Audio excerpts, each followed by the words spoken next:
Two Chairs No Waiting, episode number 304.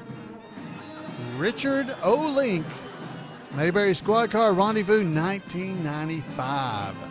Wow, 95. Two Chairs No Waiting is brought to you each week by the fine folks over at Weaver's Department Store.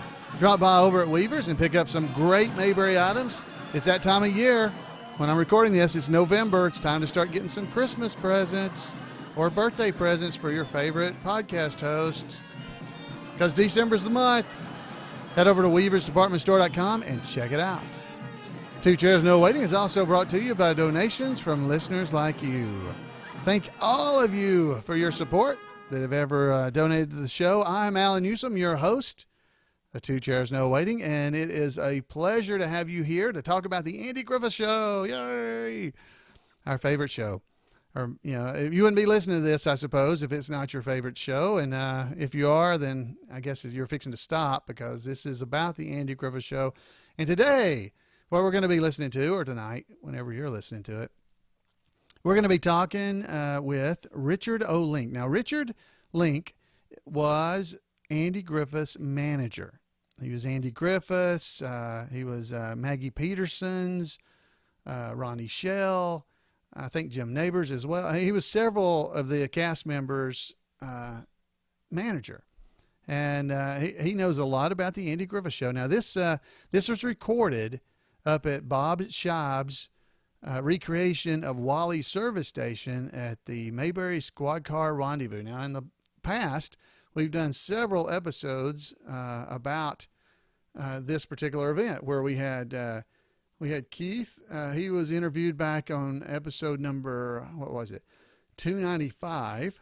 Keith Thibodeau. That's Johnny Paul, Opie's buddy. And then we had Maggie Peterson and Hoke Howe. We had two episodes with them. So basically 295 through 297 were from the Mayberry Squad Car Rendezvous 1995. And then we did some Mayberry Days reports and then headed into the 300th episode, so we got interrupted. So now we're heading back to 1995 to talk to Richard Link. Now, Richard, as I said, was the manager of Andy Griffith. Now, as the manager, he was also executive producer on several things with Andy. The Return to Mayberry movie, he was executive producer. The Deadly Game, Andy's movie that he was in back in '77. He was executive producer of that, and The Girl in the Empty Grave. You'll remember that. Winter Kill, another one. And there was a TV series called Adams of Eagle Lake, and I believe that was kind of related to those movies there, like Winter Kill. He did Mayberry R.F.D. He was executive producer of it. The Jim Neighbors Hour. He was executive producer of that show that ran from 1969 to 71. And then he was the new Andy Griffith Show, Headmaster, Andy Griffith Show, Don Knotts' Jim Neighbors Show, which was the Andy Griffith, that was a special that he was executive producer, and of course the Andy Griffith Show, and Matlock. So you're going to hear some questions asked that Richard knows the answer to, and there's some that, excuse me, that he's not going to know the answer to. So I just want you to realize, I've had a lot of people over the years say, hey, have you asked so-and-so, if they know what happened on this? Well, believe me, over the years, we have asked every one of the cast members and crew members about just about every question you can think of. So, as you're going to hear, even Richard Link, who is executive producer of all these shows, he doesn't know everything about what happened. So let's go on over there. This is a fairly long interview, so let's take it away, guys, and take you back to 1995. Personal manager to Andy Griffith, of course, one of the executive producers of the show. Knows everything there is to know about Andy Griffith. What's your favorite episode? My favorite episode? I think it was, we've done so many, and I also think that maybe one of Andy's favorites, the one with Don Knotts. I think it was our second episode. Huh? The Manhunt. Manhunt. Right. Yes. That was the one that really told us who the comedian was going to be on the show. Really. And Andy never felt at any time that he didn't want to be the comedian. He wanted to be the straight man, didn't he? Well, not exactly. when we signed up, actually Andy was not only a big owner of the show, but the star of the show. So we assumed Andy would be the comedian of the show. But the chemistry with Don and Andy was so great that after that second show, Andy knew immediately that he was going to be destined to be the straight man. That's how that actually happened. One of the most asked questions about the Griffith Show is, why did Andy's voice change from the southern drawl to the more, do you have any idea? I mean, was that done on purpose? No, it was a big drawl in the beginning. And gradually, you know, you go to different places and you learn different things, and you're no longer, well, I don't want to sound critical, but you're no longer a really rural country boy. Like, you know, it was a country-based show, but when a guy like Andy, and I used to kid him about it, when you're successful and you travel around the country, and you travel first class in an airplane, and you put on your first tuxedo, and you start mingling, you have to change. Basically, you're the same, and your whole image, including speech, will change. Everybody changes but me. I'll never get rid of this New Jersey accent, so I don't care how old I'll get. It's impossible. Well, let's talk a minute. Of course, you were on the set of the Andy Griffith Show pretty much every time they were shooting. Give us an idea of, like, the courthouse. I know in a lot of episodes you look out the door of the courthouse. Was it fake? I mean, was there a backdrop? What exactly was outside of the courthouse? Outside of the courthouse? I'm trying to think now. God, that's a long time ago. I mean, was it basically just a stage? Some of them were stairs. Some of it was set to make it look real, and some of it was not real, you know, behind or in front, no. And it depended upon where we shot. Now, we shot at Desilu's studio on stage.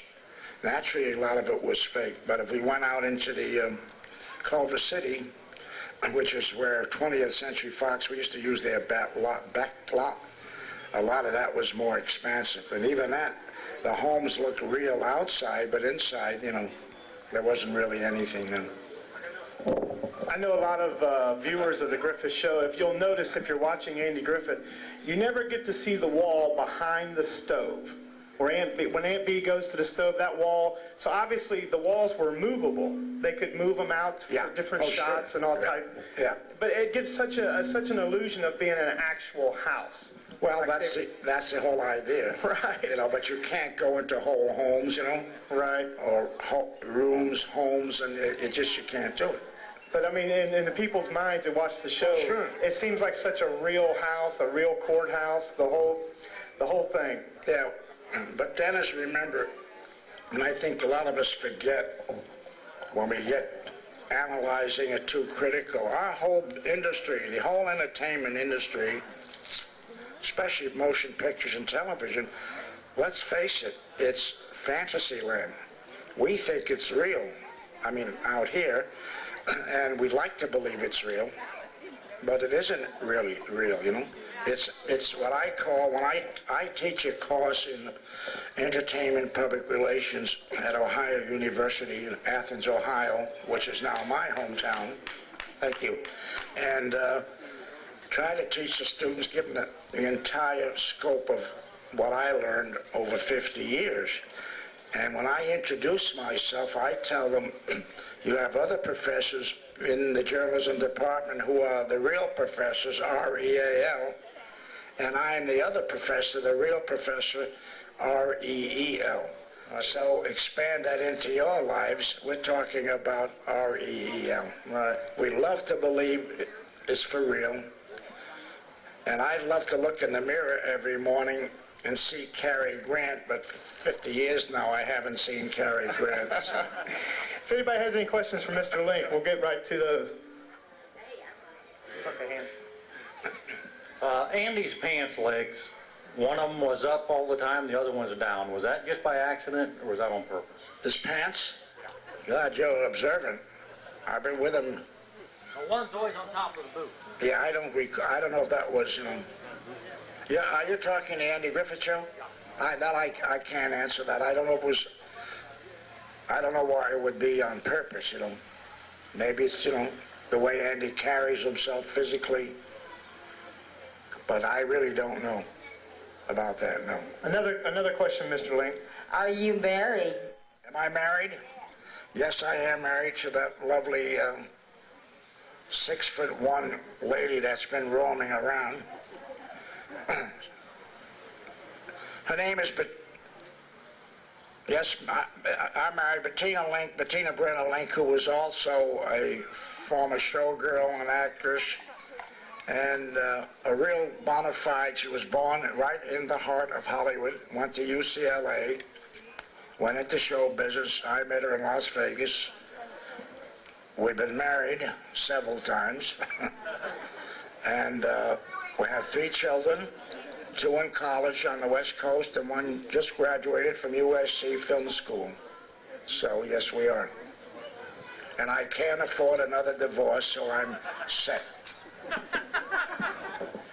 Yes, I was wanting to ask, in some of the earlier episodes with Barney, his badge is wore directly over the center of his pocket, but later on in the series, his badge is moved closer to the where he buttons his shirt up. Was that done for any purpose, or was it because he was so small, or was that? No, that as far as best of my knowledge, I don't want to be the perfect expert here. Those little, you know, things happen, like with Andy's pants, the gentleman that just brought that up. You know, they try to match everything right perfect, you know. Well, Dick, I think one of the reasons people ask that type of question is because if you're watching Matlock, I know, didn't they stitch Matlock's suit to make it look sloppy? So indeed, that was done. Yeah, that's quite a question. In the beginning, that seersucker coat, that caused a lot of commotion, a lot of problems in the beginning. I didn't like it personally, and I didn't want it, and I tried Andy to get them to do something else, but for some reason the coat became almost as big as Andy Griffith, and the public loved it, that look, that image. I agree with you, Dennis, that it has a sloppy look, but that's what they like, and it works. And if something works, you don't change it. Mr. Link, Marvin Murphy from Florida. I brought one of the cars up here today. A lot of people ask me about the cars used on the show. Can you give me some history of the cars? Cars? No, the car, you mean what, the squad cars? No, our squad cars, you know, we had a small town and, you know, police department, and they were just, you know, put together, that's all. I can't give you any knowledge about that. Where did you get them? Did you get them from the Ford company? Did they give you a new one every year? What happened to the cars when they were through with them? That type of thing.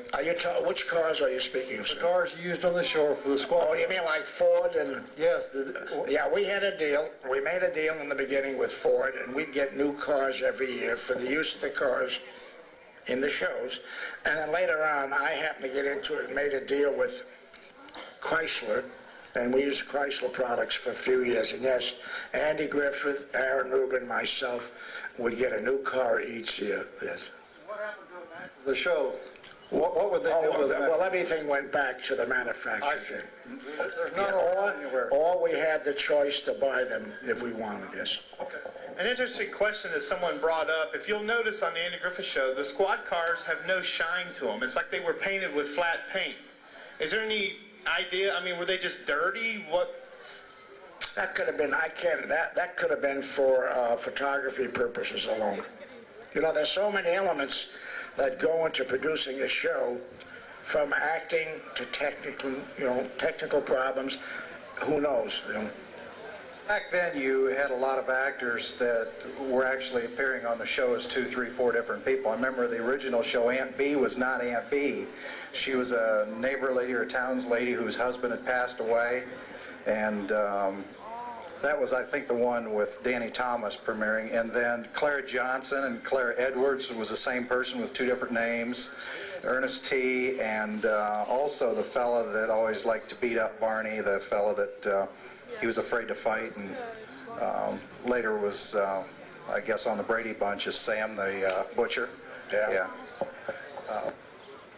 Was there any reason that you had the same people doing 2 or 3 different parts that, you just liked the way they acted? No, we tried, well, with Aunt B, once we started the Andy Griffith Show, she was on the first show, if we recall. She was Aunt B once she started with the Andy Griffith Show. And then, when you put a television show together, a series, you really don't know what's going to happen.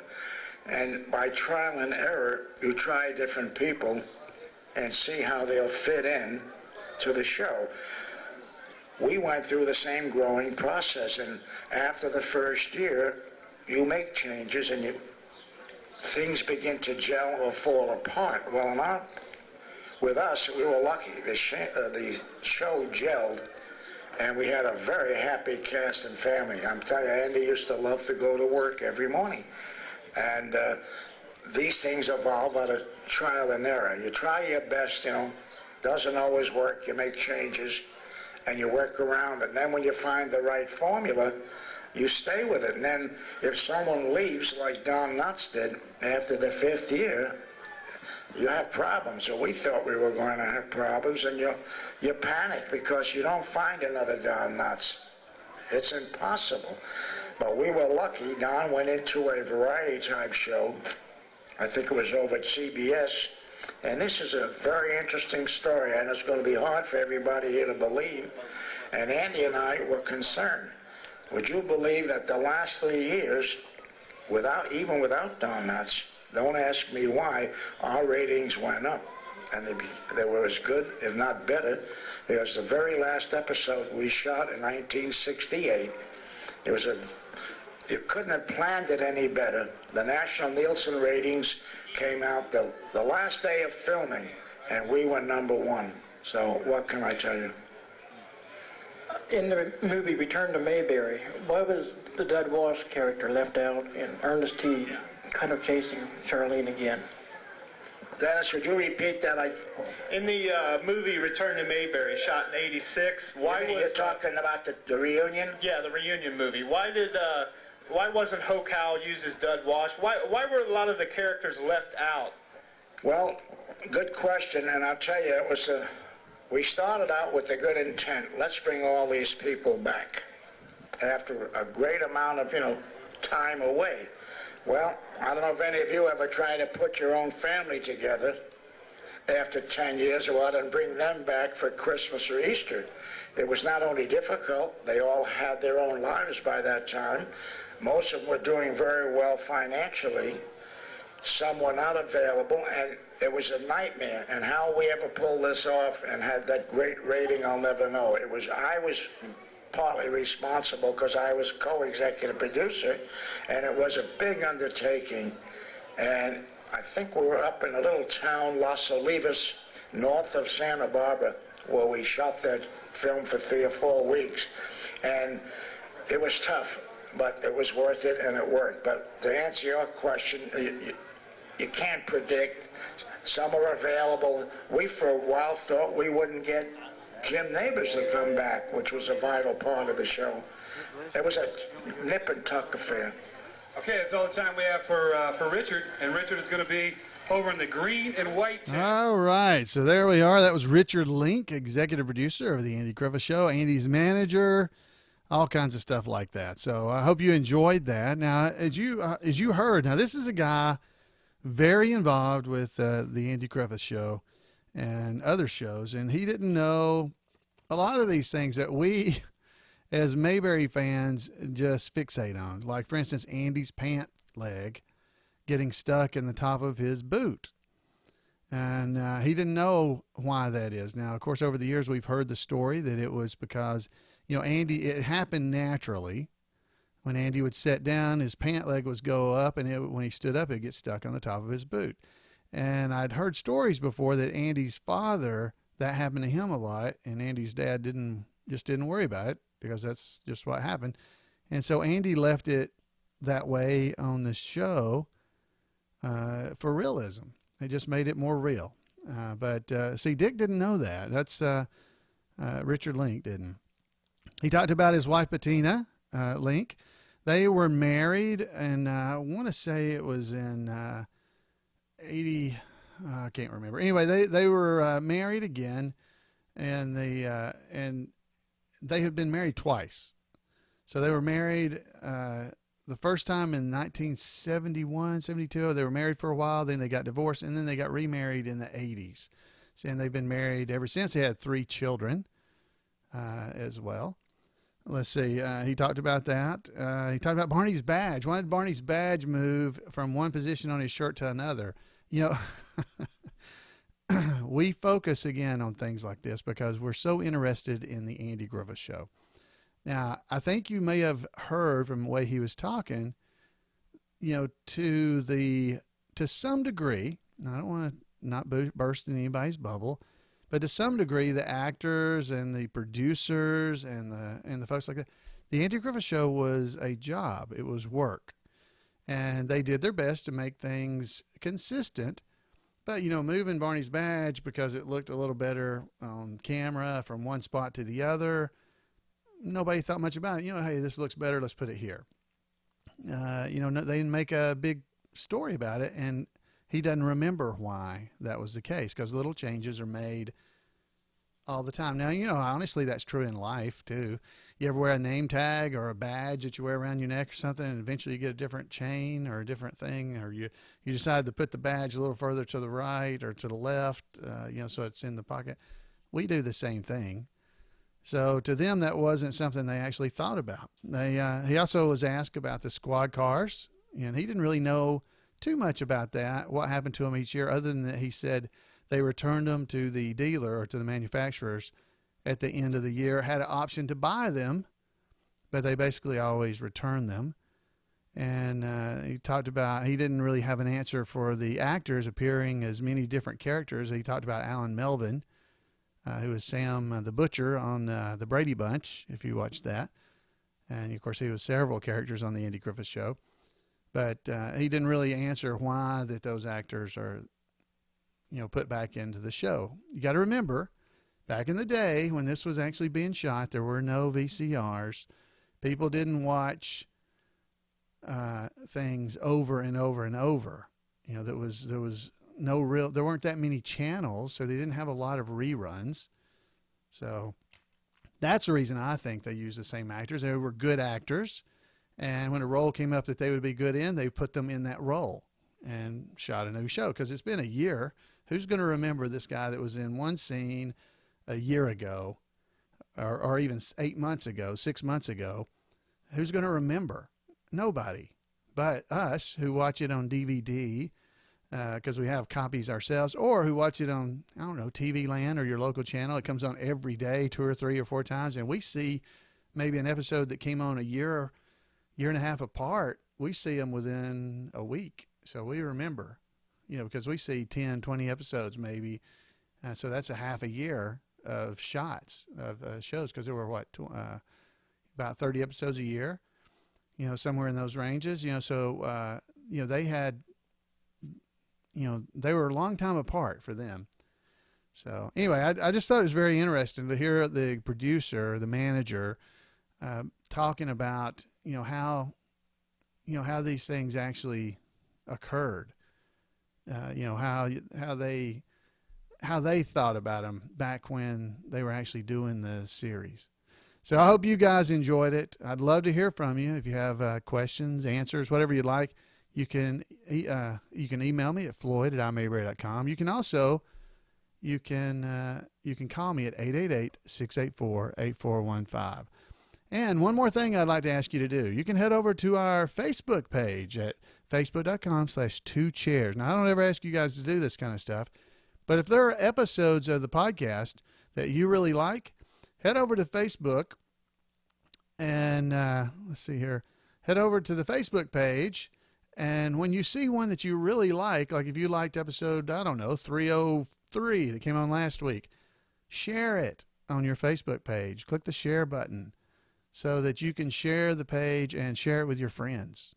How about that? We'll see if that helps us get more people involved in knowing about the podcast, because it still amazes me how many Mayberry fans don't know about this podcast or don't know about imayberry.com even. we're not doing a very good job of getting the word out about our favorite show. And we need to do a little bit better job. Not this show, but the Andy Griffith Show is what I'm talking about. We need to make sure that people that don't know about some of these things know where they can go and have a little bit of Mayberry fun. So anyway, I want to encourage you guys to do that. Head over to Facebook if you're on Facebook and click the share button on episodes that you like. If you don't really like it, don't share it. If it's not a good one, don't share it. But if you do like it, go ahead and get it shared. All right, folks, until next time, I hope you have a great Mayberry week, and we'll see you then here on Two Chairs, No Waiting, your Mayberry podcast. Good night, everybody.